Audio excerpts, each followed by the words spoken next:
Hi guys, Hamish2 here, and I'm going to teach you how to set up your MudLED.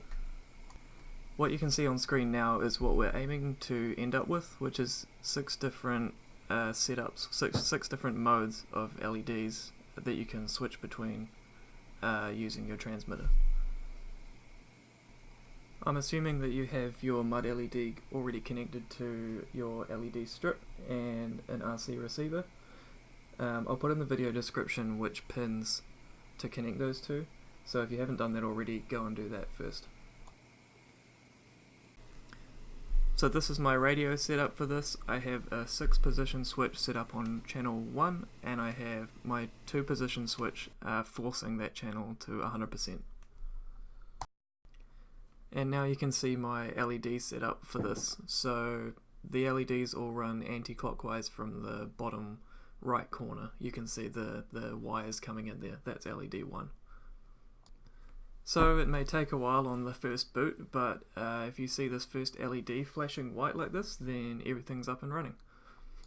So the first thing we need to do is put it into configuration mode, and the way that you do that is by setting the channel to 100% and then something other than 100% quickly 5 times in a row. And you can see me do that now with my 2-position switch, and I've put my phone screen on the upper left hand corner so you can see what's going on there as well. So once you flip the switches a bunch of times and you see the green flashing, that means that it's entering configuration mode and you've done it right. So a Wi-Fi network called MudLED pops up. I'm going to click on that, and you may get this sign into network pop-up, which you can click on and it will take you to the configuration screen. But I've had trouble with this built-in browser before, so what I'm going to do and what I suggest you do is open up your normal browser on your phone, make sure your mobile data is off but your Wi-Fi is still on, and navigate to mudled.com, which I'm going to do here. So the home screen's loaded and you can see it says PWM input, and then below that is a bar that shows you the value that's coming from the PWM channel. Below that you've got the mode number. We've only got one right now, and an edit button to edit the modes, and then a setting for changing the number of modes that you want, and the save and quit buttons. The first thing we'll do is change the number of modes to 6 and hit save. Somehow I only put 5 in. That's right, we'll just add another one and hit save again. So now the PWM input bar is broken up into 6 different sections. So when the blue line is inside that section, the controller will be in that mode. So let's set up our first mode. We're going to click on the edit button under mode 1 and wait for it to load up. You may notice that when you're configuring stuff, the LED animations can be stuttery. Don't worry, when you turn the Wi-Fi off, that will go away. It's just that the controller is using processing power to do the Wi-Fi, and it gets in the way of animating the LEDs. So this is the screen you'll spend most of your time in while configuring. And remember, this is just for configuring mode 1. So there are 16 zones you can configure, and a zone is just like a collection of LEDs that you want to do one particular thing. So if we look at the configuration for zone 1, this is the default configuration that comes on it. You can see the effect is flash, the color is set to white, the speed is set to 245, and under select LEDs we've just got from LED 1 to LED 1, so that's why only one LED is flashing. For this mode we're just going to use the first zone, so we need to click on effect and select solid, and then click on the rainbow checkbox. And now that first LED is not flashing anymore, and it's cycling through a rainbow. Now under select LEDs, I'm going to increase the number for the end LED all the way up until I've selected the whole strip. And you'll see that when I'm changing that value, the LEDs in that section highlight white for a short period of time. That's just to make it easy to show you which ones you've selected. And I've hit save, and now the whole plane is cycling through a rainbow, so that's our first mode done. If you scroll back up to the top of this page, you can see a home button right up in the top left hand corner. If you click that, you'll go back to the main screen. So at this point, if you get the gist and you're happy to experiment on your own, you can skip the rest of the video. All I'm going to be doing is just giving some more complex examples. Okay, moving on. Let's change to mode 2 on the transmitter and you'll see the PWM input on the phone update. I'm going to click on the edit button under mode 2 and wait for it to load.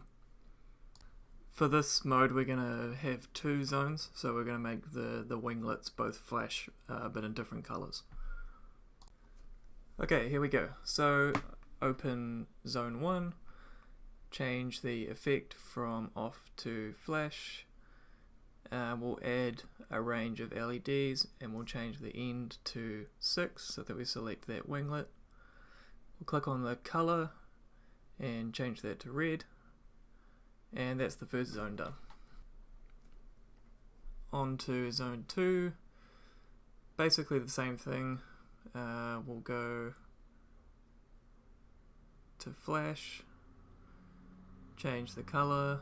This time we'll make the other winglet green, and then the range of LEDs will be different. So I happen to know that the first one is 31 and the last winglet, the last LED on that winglet is 36. So you can see once you get the hang of this, you can actually set up stuff really quickly. I'm going to be moving pretty fast from now on, but you can go back and rewatch stuff if need be. Let's get on to mode 3. So this one's going to be like theater lights chasing each other from the nose of the plane down both sides around to the tail. We're going to need to use multiple ranges of LEDs in a single zone, and you'll see what I mean by that. But basically when you specify multiple ranges of LEDs in a zone, the controller just stitches them together and pretends they're one continuous section of LEDs.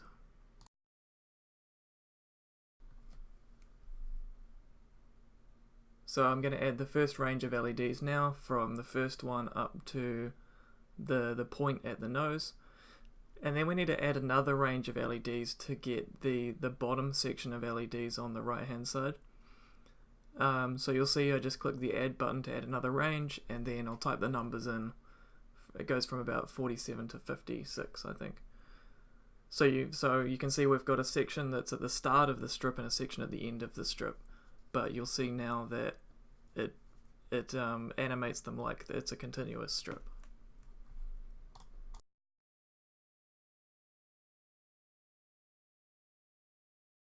So I'm going to do the same thing now with the left hand side of the wing, but you'll see that we only need one range of LEDs to cover the whole side.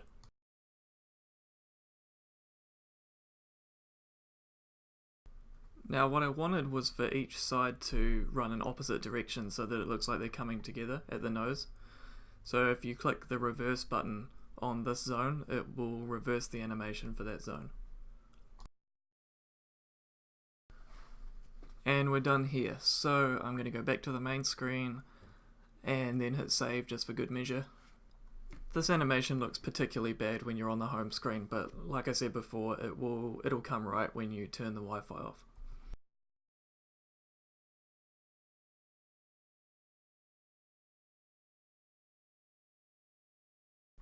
This mode's going to be really simple. We're just going to make the back of the wing pulse blue, but we're going to have a look at the speed control.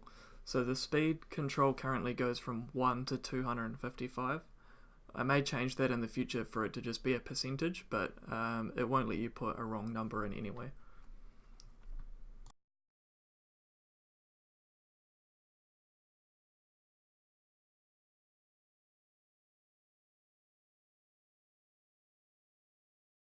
I've cut a section out here of me fiddling with the speed, but I settled on 240, which makes it pulse quite a lot faster. I won't talk much about setting up this next zone, but what it is an exercise in having multiple zones draw stuff on the same LEDs. So what the controller does in that situation is it draws the zones from zone 1 to zone 16 in order on top of each other. So for any given LED, whichever zone draws something on that LED last, that is the color that will be shown on that LED. So put another way, it draws zone 1 and then it draws zone 2 on top of zone 1 and then it draws zone 3 on top of zone 2 and so on and so on. Some effects have blank spots where they don't display anything on certain LEDs, and when that happens, zones that have drawn stuff on those LEDs underneath, that will show through. So basically, when a zone draws something on an LED, it overwrites any other colours that have been on that LED drawn by any other zones. So what I've set up here is 2 scanners on each side of the wing that are running at slightly different speeds, and so they catch up and get away from each other. But you can see that it'll happily draw 2 different scanners on the same strip of LEDs with no trouble. I'm going to speed up setting up mode 6 as well, because there's nothing really new for setting this one up. It was just to fill out the 6 modes I have for my 6 position switch. I'm going to hit save one last time, and then when you click the quit button, the controller reboots, and so it will start back up with your configuration and with the Wi-Fi and everything turned off. So at that point you can close your browser and you are done. I just flick through the modes here one last time to show you what you've set up. So I hope you like this thing. If you come up with any cool effects with it, feel free to show me. Enjoy. Cheers.